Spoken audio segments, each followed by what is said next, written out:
जय मिथिला मिथिलावासी अहाँ सबके बीच में हम एक नीचा में अहाँ सब पेपर का कटिंग देख रहा है। पेपर पर एक न्यूज प्रकाशित कल गेल जे मिथिला स्टूडेंट यूनियन के द्वारा मनीगाछी प्रखंड मुख्यालय पर जे जल के समस्या लऽ धरना प्रदर्शन भेल छलै से वीडियो से आब आवेदन एक्सेप्ट कल, लेकिन ई सत्य नहीं छी। सबसे शर्मनाक हरकत कलथि हन, एहिमे निंदनीय हरकत कलथि हन।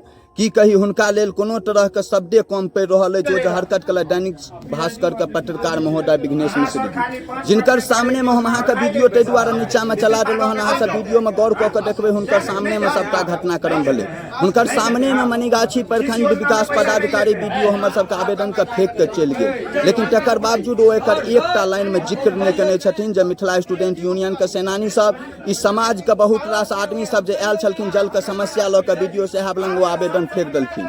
झूठ मूठ के भ्रष्टाचार में संलिग्ध ई पत्रकार महोदय के लेल हम सब नहीं चाहे छलहुँ, लेकिन बारंबार हिनकर जे कार्य हम सब देख रहल छी, बारंबार एहन तरह के घटनाक्रम, कनी एक गिलास ठंडा के लेल, दू चारिटा मिठाई के लेल मनीगाछी में एतेक भ्रष्टाचार भऽ रहल छै, लेकिन हिनकर पंक्ति से एकोटा हिनकर लाइन में कतौ भ्रष्टाचार के आवाज नहीं देखबै। एकर कारण छै कियाकि हिनका रसगुल्ला मिले छन, भ्रष्टाचार के बीच में से ओहिमे से ठंडा मिले छन, ओहिमे से गुलाब जामुन अबै छै, ओहिमे से राबड़ी अबै छै, ठहक्का पर ठहक्का गप चलैत रहै छै।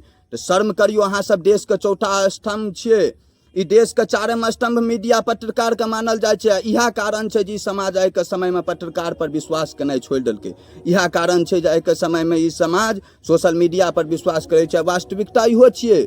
अहाँ जे सोचे छियै जे हमर बहुत आदमी पढ़ैया, तो अहाँ के जतेक पेपर पढ़ैया आइ काल्हि में ओतेक व्यूअर बहुत सारा मिथिला के क्षेत्र में बहुत रास वीडियो क्रिएटर सब छै, जिनका ओहिसँ ज्यादा पेपर के वाचिंग से ज्यादा न हुनकर वीडियो वाचिंग होइ छै। लेकिन पत्रकारिता एकटा सरकारी पद पर छियै, सरकारी संस्था द्वारा मान्यता प्राप्त अछि। पेपर के कोनो भी न्यूज आदमी पढ़ि के न एकटा अलग अपना आप के अनुभूति करे छै। ताहि दुआरे ओकरा लंग तक झूठ संदेश अहाँ पहुँचाबै के जे काज करे छी, घिनौना हरकत बंद करू आ जनता के हकीकत बताइयो। जे जल के समस्या लऽ के जे मिथिला स्टूडेंट यूनियन मनीगाछी प्रखंड मुख्यालय में गेल छलै, ओकर आवेदन वीडियो फेंक देलथि और अहाँ एकर जिक्र नहीं कलहुँ। ई बहुत शर्मनाक हरकत अछि। किया तऽ अहाँ कखनो ओहिमे से हिस्सेदारी में ठंडा मिल जाइए, कखनो अहूँ आवाज उठबऽ चाहै छियै तऽ कहै छै चुपचाप जे लॉलीपॉप धरा दै छै। ई लॉलीपॉप के चक्कर में अपन समाज के नहीं बेचियो, ई समाज के विकास में अवरोधक नहीं बनियो और एहन तरह के कुकृत नहीं करू।